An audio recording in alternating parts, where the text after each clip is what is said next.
What's up, guys, and welcome to an all new episode of the King's Corner, where today we talk about two new release films of 2023 that just recently hit Blu ray, starting with The Last Voyage of the Demeter. This film, when it came out in theaters, I remember hearing about it like a week before it ever came out, maybe 2 weeks before, but I know the marketing didn't really vamp up until the film was about to be released. I saw trailers for it, and I just didn't think it looked very good. I thought it looked very weak and just uninteresting and boring. So going, into this movie, I always go in with a kind of neutral mindset, but leaving it, I will say I was pleasantly surprised by this movie. This is a film that I could see myself putting in a yearly Halloween rotation. Now, I said the same thing about Five Nights at Freddy's, which I also really enjoyed. But this film, also has that sort of tone to it. I love the tone and the feel to this movie. The production value is very good. The cinematography is great. The production design is great. And the sound is also very good as well. And this is the story of Dracula on a merchant ship. And they're going from one place to another. They're in the middle of the ocean, and you can't get off the boat. You're gonna die. You got Dracula. He comes out at night. He wants to suck your blood. It's a very basic plot, but what they do with it and the characters that are in the film and who we meet, there's young boy, the captain, the Clemens character. Um, I was into it. I was engaged into this story, and I didn't know what was going to happen to these characters. I was very interested to see who was going to survive, if anybody was going to survive. Um, so yeah, I mean, look, overall, this movie is it great? I don't think it's great. I think it's good though. I think it's very good. I think that the premise is good. I thought the execution was good. I do think it's a little, basic. Not that it needed to be anything more than that, but there's not really anything else going on, below the surface here. It's just Dracula coming out at night and the crew having to survive. And the end of the film I thought was very cheap. I would say the last 5 minutes or so, whatever it is, it's very cheap. And it does set up for a sequel that I'm not sure we'll ever get, but I will certainly watch it because I did enjoy this movie. But I didn't really like the ending, like the ending. And yeah, I mean, overall, this is a good movie, and it did what it set out to do. And it's a 4 out of 5 star film for me, and I do recommend it.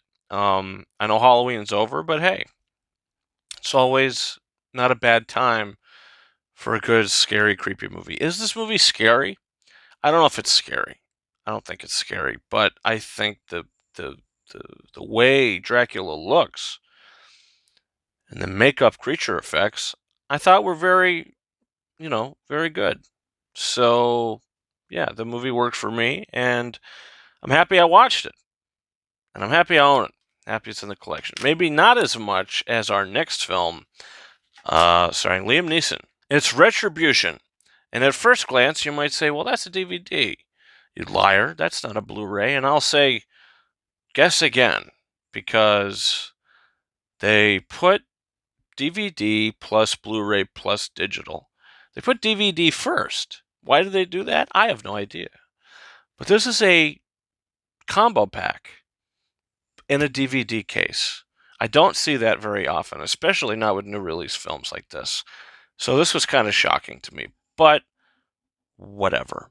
The film stars Liam Neeson, gets in his car, got to take the kids to school, got to go to work, and what happens? Well, there's a bomb under his seat, and he can't get up. And if anybody gets out of the car, they're gonna be blown up to smithereens. So yeah, Liam Neeson's got to drive around and find out a way to save his family. He saves his family in basically every film he's in, and this movie is no different. The first half hour of this I enjoyed enough. I thought it was a okay setup. They get in the car, they start doing the thing, and he gets the call. I thought Liam Neeson was good in the movie. I think some of his line delivery is a little extra, but you know, overall I thought he was fine. Everybody else is just doing this for a paycheck.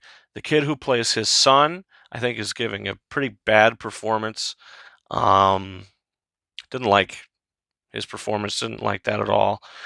But look, what do I have to say about this movie? It's not good. I mean, is it terrible? No, I don't think this movie's terrible, but it did totally lose me about halfway in, or maybe about a half hour in, 40 minutes in, whatever it is. If you guys seen the film, it's not really a spoiler, but the cops start to chase him at one point. And you'd think when there would be a high-speed chase with police that the tension would rise. But in that moment, I realized, well, this is not very exciting, and I am bored by this chase. And the rest of the movie left me bored. And the ending and the reveals and all that left me just bored and uninterested. And not really disappointed because I wasn't expecting much from this anyway, but it had an okay setup. But once the car chase starts to happen with the cops, this movie lost me. It derailed. It was extremely boring and uninteresting. And I'm going to give Retribution 1.5 out of 5 stars. It's not like a terrible, terrible movie. You might think 1.5. Well, that's not great. Which it's not. But it's not like terrible. It's not like the worst movie of the year or anything. But so yeah, that's where I'm at. So guys, comment down below. What did you think? Did you see these movies? Do you plan on seeing these movies? What are your thoughts? Also, don't forget to hit that subscribe button. We also just posted a new episode of The King's Corner where I reviewed Mission Impossible: Dead Reckoning Part 1. We've also got a bunch of other stuff coming out, hitting physical media, 4K, Blu-ray, theatrically as well. It's kind of hard for us to get out, into theaters anymore because of, having a 6, 7 month old child who's getting very vocal. It's hard to do that. So you don't always want to hire a babysitter. So you just kind of have to wait till these things come out on digital or on physical media. So that's where we're at. Guys, you can also follow me on Twitter or X at RyanKing72 and Instagram and TikTok at KingArises131. And that's about it for me. Thank you guys so much for watching this one. And until next time, over and out.